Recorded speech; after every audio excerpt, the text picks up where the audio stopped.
নারীবাদী সংবেদনশীল কবি এবং লেখিকা মল্লিকা সেনগুপ্ত তার লেখার পরতে পরতে নারীর অধিকার বুঝে নিতে চেয়েছেন।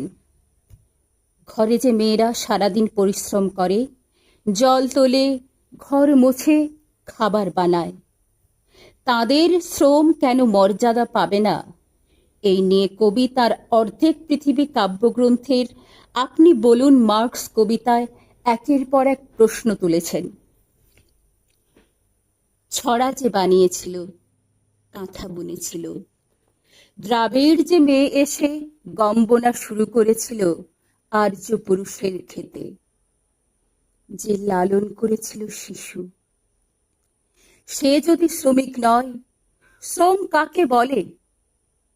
আপনি বলুন মার্কস, কে শ্রমিক, কে শ্রমিক নয়?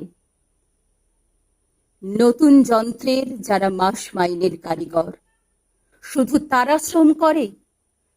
শিল্পযুগ যাকে বস্তি উপহার দিল, সেই শ্রমিক গৃহিণী প্রতিদিন জল তোলে, ঘর মোছে, খাবার বানায়। হাড় ভাঙা খাটুনির শেষে রাত হলে ছেলেকে পিট্টি দিয়ে বসে বসে কাঁদে। সেও কি শ্রমিক নয়? আপনি বলুন মার্কস, শ্রম কাকে বলে?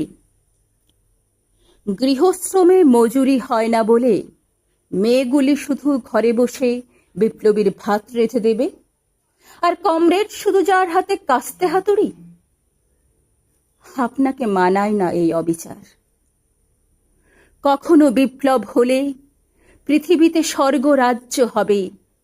শ্রেণীহীন, রাষ্ট্রহীন, আলো পৃথিবীর সেই দেশে আপনি বলুন মার্কস, মেয়েরা কি বিপ্লবের সেবা দাসী হবে?